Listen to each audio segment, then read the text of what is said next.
I think you didn't understand what I'm trying to say here.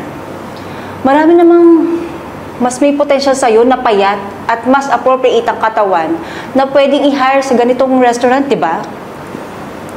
But why you? I don't get it.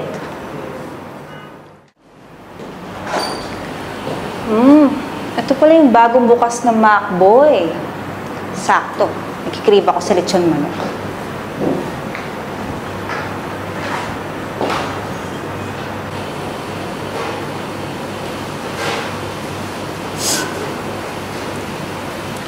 Hi! Good evening po, ma'am. Welcome to McBoy Lechon Manok.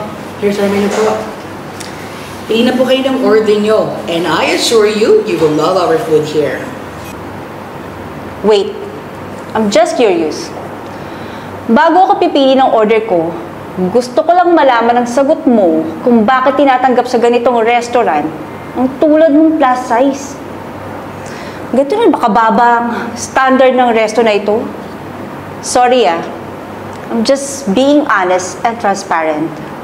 Why not po, ma'am? Dito po sa resto na to, walang discrimination sa mga katulad kong ganito ang katawan. As long as you're a hard worker at ginagawa mong tama ang trabaho mo, I don't see any reason para hindi ako or kami matanggap dito. Did I answer your question right, ma'am? Anyways, order na po kayo. I think you didn't understand what I'm trying to say here.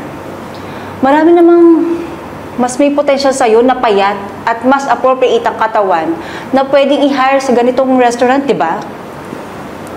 But why you? I don't get it.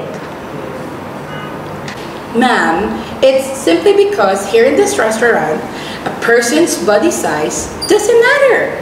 Sige na po, ma'am. Pili na po kayo ng order niyo nang makakain na rin po kayo.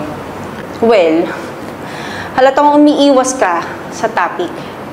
But if I were the owner of this restaurant, I will not allow people like you na ganyang katawan na magtrabaho dito. Sa totoo lang kasi, nakakawalang ganang kumain kapag ganyang katawan na makikita mo. By the way, bigyan mo ako ng McBoy Lechon Manok. Make sure na maayos ang pagkakaluto at masarap. Okay? Okay po, ma'am. I'll guarantee you po na masarap at maayos ang pagkakaluto ng pagkain namin dito. Salamat po.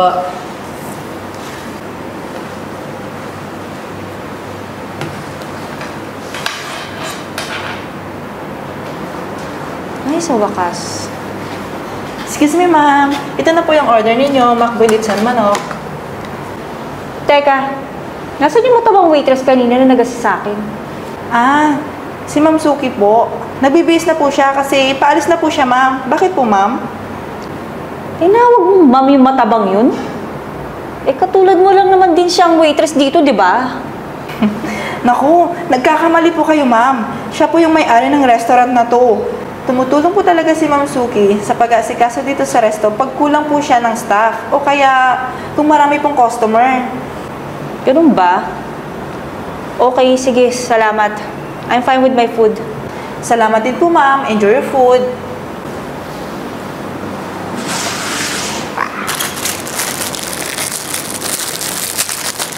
Sarap to.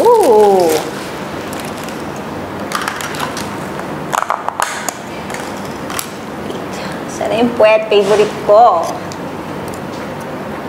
Sarap talaga.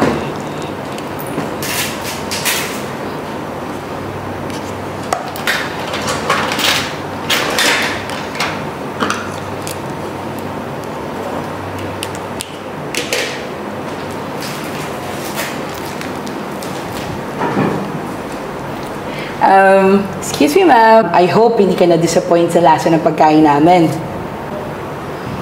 Okay naman siya. Masarap.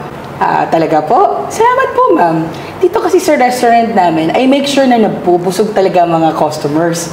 Para babalik naman sila. Kasi masarap at malinis po talaga mga pagkain namin dito. So, ikaw pala may-ari ng restaurant na to? Opo, ma'am. Ang tulad ko pong plus size, ang may-ari ng McBoy Lechon Manok Restaurant. Kasi wala naman sa hugis ng katawan ang basehan para magkaroon ng sino man ng negosyo. Basta masipag ka, madiskarte, mabuting tao, whatever your size is, pwede kang magkaroon ng ganito. Paano po, ma'am? Sorry naistorbo ko kayo. Enjoy po. By the way, I will not charge you for the food you ordered, ma'am. Sinabi ko na rin kay Love Rose na free na tong food na to para naman maging happy ka. Mukha po kasing bad mood kayo kanina eh. Anyways, enjoy your food.